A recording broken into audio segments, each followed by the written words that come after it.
내가 만약에 너한테 딱 소송을 걸었는데 너가 집에 돈이 많아가지고 아주 비싼 변호사를 선임을 해가지고 1억을 주고 1,000만 원짜리 소송에서 이겼다고 생각을 해봐. 내가 너한테 변호사 비용을 1억을 다 물어줘야 된다고 하면은 내가 너한테 무서워서 소송을 걸겠냐고.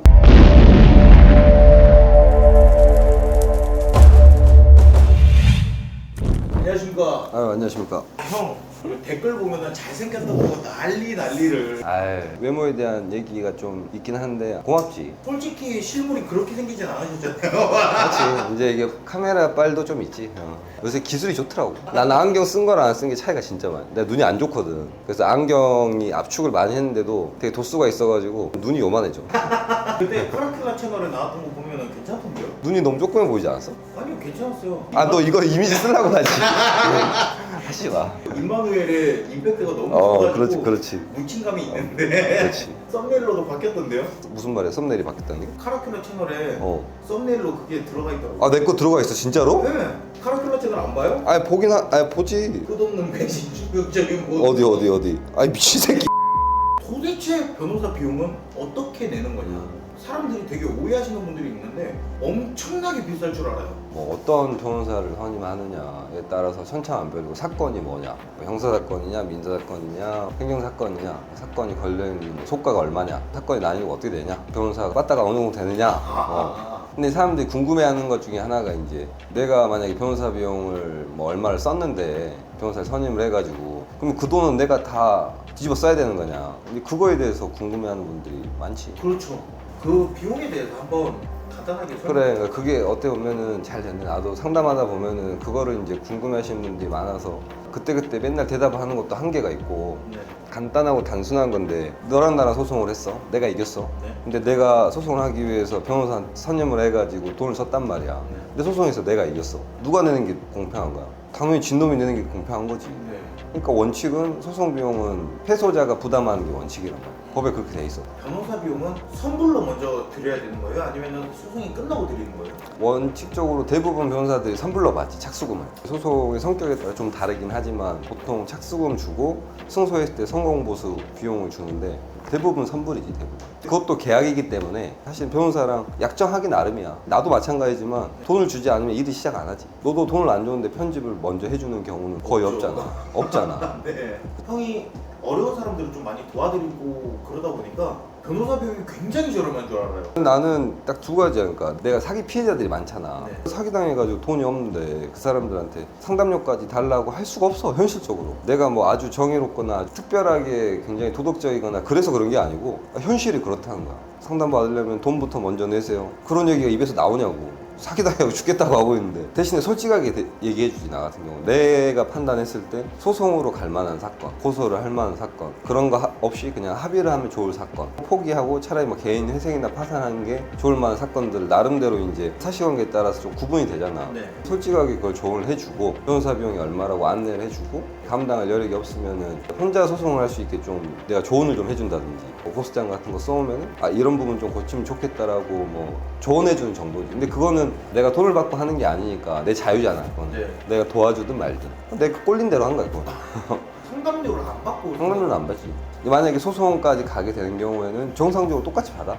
특별하게 내가 유튜브를 한다고 해서 내가 돈을 싸게 받아야 될 이유는 없잖아. 그러니까 감당할 여력이 있으면은 정상적인 대가를 지불하고 일을 시키고, 그게 아니라고 하면은 그냥 나도 이제 유튜브도 하고 사기 관련해서 관심도 많고. 왜냐면 나는 상담을 하면서 나도 많이 배우잖아. 나는 그걸 상담료라고 생각하는 거야. 상담료를 안 받는 변호사 제가 처음 봤어요.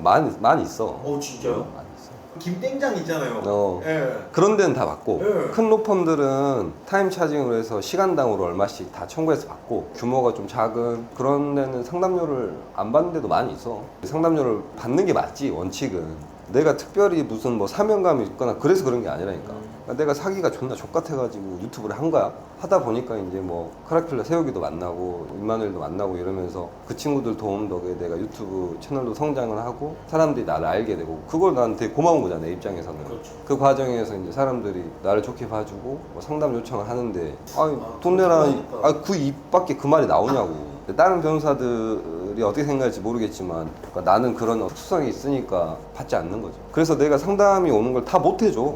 다 할 수가 없어 나도 내 입장에서. 아 그렇죠. 왜냐면 상담이 꽤 많이 오는데 그 중에서 다 내가 오는 그대로 다 전화 상담해주고 할 수 있을 만큼 시간이 없다고 내가. 선불로 변호사 선임 비용을 드리고 소송이 모두 끝나서 승소를 하셨어요. 그러면은 그때 이제 성공보수를 내는 거지. 기본적으로 변호사 비용은 아까 얘기했던 것처럼 착수금이랑 성공보수로 구성이 되는데 보통 이제 이건 민사나 행정소송의 경우고 형사소송 같은 경우는 그 성공보수 약정이 그 무효란 말이야. 그거는 이제 논외로 친다 하더라도 기본적으로 착수금이랑 성공보수를 내는데 착수금은 선불로 주는 거고 성공보수는 승소를 했을 때 지불하게 되는데 이 변호사를 선임을 할 때 신급대리라고 한단 말이야. 신급대리. 각 신급마다 변호사를 따로 선임해야 된다는 거야. 내가 너한테 받을 돈이 있어가지고 변호사를 선임을 해 소송을 해. 네. 그러면 소송이 딱 진행되면 그건 1심이잖아. 네. 1심에서 선임한 변호사는 그 업무의 범위가 1심 판결 선고시까지야. 2심 판결이 끝나면은 위임계약이 끝나는 거야. 만약에 근데 1심 판결 결과에 따라서 뭐 양 당사자 중에 누가 불복을 해서 항소를 할 수가 있잖아. 네. 그럼 2심 소송으로 갈 거 아니야. 네. 2심에서는 1심 변호사가 그대로 이어서 하는 게 아니고 네. 1심 변호사를 그대로 하든지 아니면 변호사를 바꾸든지 본인의 선택인데 어찌됐건 새로 다시 계약을 해가지고 변호사 비용을 내야 된다는 거지. 아 1심에서 승소를 하셨어요. 그러면은 성공보수랑 다 받으시고 2심에서는 다시 재계약을 하시는 거예요? 실제로 이제 의뢰인이 돈을 받아낸 경우에만 성공보수를 받는 식으로 약정을 하죠. 사건이나 변호사마다 좀씩 다르게 약정을 하고 다르게 받아. 네. 중요한 게 판결에서 승소를 했다 하더라도 돈을 못 돌려받는 경우가 부지기수로 많아. 사기 피해자들의 사례를 보면은 사기꾼을 상대로 뭐 손해배상 청구 이런 걸 하잖아. 네. 소송에서는 이겨도 사기꾼이 돈이 없어가지고 집행을 못하는 경우가 태반이야 태반. 그러니까 그 판결은 휴지 조각이라고. 아무 의미가 없어. 그러니까 똥도 못 닦는다니까. 꺼끌꺼끌해가지고. 이 판결의 종이가 부드러운 엠보싱이 아니잖아. 그러니까 그만큼 채무자가 집행할 재산이 있냐 없냐가 정말 중요한 건데 채무자가 집행할 재산이 없으면은 판결은 의미가 없어. 승소하면 성공보수를 주기로 이렇게 약정을 해버리면은 소송에서는 이겼는데 내가 돈을 못 받았는데도 성공보수를 줘야 되냐 이런 이제 문제가 생기는 경우가 있지. 나는 그냥 실제로 의뢰인이 소송을 해가지고 상대방한테 돈을 받아냈을 때만 그러니까 의뢰인 주머니에 돈이 들어오면은 그때 성공보수를 내라 이거지. 소송에서 이긴 사람이 쓴 변호사 비용 전체 다를 패소한 사람한테 부담시키는 식으로 한다고 하면은 어떤 문제가 생기냐면은 사람들이 무서워 소송을 못 하는 거야. 반대 경우를 생각해보면은 너가 돈을 안 갚아가지고 내가 소송을 걸었어. 나는 변호사 비용이 없어가지고 내가 그냥 자가로 소송을 했단 말이야. 네. 그 1,000만 원 돌려달라고 소송을 딱 걸었는데 너가 돈이 많아 집에. 네. 그래서 내가 소송을 당하니까 1,000만 원 주면 되잖아 그냥. 그렇죠. 근데 1,000만 원을 안 주려고 1억짜리 변호사를 선임했다고 쳐봐. 자존심 때문에. 실제로 그럴 수도 있거든 그런 경우도. 그렇겠네요. 내가 만약에 너한테 딱 소송을 걸었는데 너가 집에 돈이 많아가지고 아주 비싼 변호사를 선임을 해가지고 1억을 주고 1,000만 원짜리 소송에서 이겼다고 생각을 해봐. 내가 졌잖아 결국엔. 소송을 걸었다 진 거야. 네. 내가 너한테 변호사 비용을 1억을 다 물어줘야 된다고 하면은 내가 너한테 무서워서 소송을 걸겠냐고. 못 걸지. 이 1,000만 원이 문제가 아니라 상대방이 비싼 변호사를 선임을 해버리면은 그게 감당이 되겠냐고. 그러니까 그런 이유 때문에 패소를 한 사람한테 변호사 비용을 부담시키는 한도를 정해놓은 거야. 대법원에서 만든 규칙이 있어. 변호사 보수에 소송 비용 산입에 관한 규칙이라고 있는데 거기에서 딱 기준을 정해놨어. 그러니까 청구 금액이 만약에 1억이면 얼마, 뭐 5천만 원이면 얼마 이런 식으로. 내가 만약에 소송에서 다 이겼어. 그럼 너한테 부담시킬 수 있는 변호사 비용이 740만 원까지라는 거야. 변호사한테 1,000만 원을 줬든 740만 원을 줬든 1억을 줬든지 간에 승소한 다음에 부담시킬 수 있는 변호사 비용이 740만 원이라는 거야. 대전제는 채무자가 재산이 있다는 전제하에서. 채무자가 만약에 돈이 있어. 돈 있는 회사 뭐 3 이런 데나 소송을 한다고 쳐봐. 네네. 3은 소송에서 이기기만 하면 바로 돈을 줄 거 아니야. 네. 거기는 거기는 크고 돈이 많은 데니까. 네. 그런 데는 이제 쓴 만큼 다 받을 수 있지. 근데 사기꾼을 상대로 740만 원을 주고 소송을 했다고 쳐봐. 근데 이 새끼가 한 100억, 200억 해먹고 빵에 가가지고 그 죽기 직전에 있는 그런 거지 상태라고 하면은 그런 사람한테는 똑같이 740만 원 주고 소송하면 안 되지. 어차피 못 받을 거니까. 판결은 내려주겠지만 그거를 집행을 하려고 하면 사기꾼한테 재산이 있어야 될 거 아니야. 가진 건 이거 두 쪽밖에 없어. 쪽밖에. 그런 경우에는 돈 쓰면서 소송을 하면 안 되는 거지. 그럼에도 불구하고 너무 억울해서 너무 피해가 커서 이 사기꾼이 나중에 혹시라도 재산이 생길까봐 아니면 뭐 공범을 찾기 위해서 여러 가지 목적에서 어쩔 수 없이 소송을 하는 그런 리스크를 안고 소송을 하는 거지 사람들이. 의뢰인들 입장에서는 목돈을 한 번에 내는 거니까 되게 비싸게 느껴지지만 변호사들 입장에서는 뭐 500만 원, 700만 원을 받아가지고 1년, 2년씩 소송을 하잖아. 그 돈을 받아가지고. 그렇게 생각해보면 변호사 입장에서는 초반에 목돈을 몰아서 받는 것 뿐이지 실제로 소송이 만약에 굉장히 뭐 몇 년씩 가버리고 하면은 그렇게 아주 돈을 많이 번다고 볼 수는 없는 거지. 민사 기준이죠? 그렇지. 민사소송 같은 거, 민사나 행정소송 같은 경우 좋은 변호사라는 거는 절대적인 기준은 난 없다고 보고 자기 사건을 신경 써주고 자기 얘기를 좀 귀 기울여주고 그럴 수 있는 변호사가 좋은 거지. 그러니까 나라고 해서 모든 사람들한테 그렇게 좋은 변호사가 될 수가 없는 건지 나도 마찬가지고 나도 경우에 따라서 사건에 따라서 또 그 사건이 그런 뭐 어떤 우연적인 요소에 따라서 신경을 못 쓰는 사건이 있고 신경을 많이 쓰는 사건이 있고 그럴 수밖에 없는 거야 사실. 되게 다른 사람들인 줄 알았는데 변호사가 다를 게 뭐가 있어?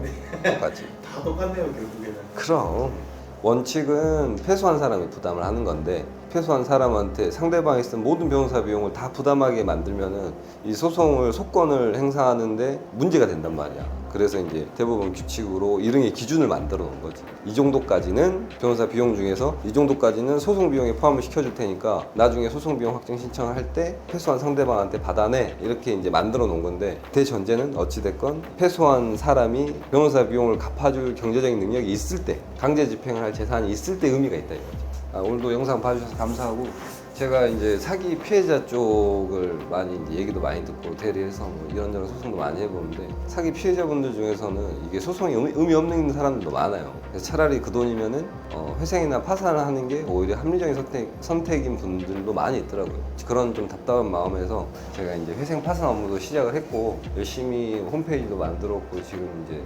업무를 제대로 해보려고 노력을 하고 있으니까 혹시 이제 회생 파산 쪽 생각하시는 분들 중에서는 제 홈페이지도 한번 들어와서 봐주시고 회생 파산 생각 있으시면은 저희 쪽한테 연락 주시면 감사할 것 같습니다. 사기당하신 분들한테는 제가 받는 수임료를 좀 50% 정도를 할인을 해줄 생각이에요. 사기당했는데 회생하는데 또 너무 큰 비용이 들어가고 하면 부담스러우니까 그런 식으로 지금 생각하고 준비하고 회생 파산 업무를 하고 있으니까 관심 있는 분은 한번 연락 주시면 감사할 것 같습니다. 아니 갑자기 나를 이렇게 홍보하려고 하니까 그럼 카메라 보고 이야기하면 말 못한다니까요. 병이 있나 봐.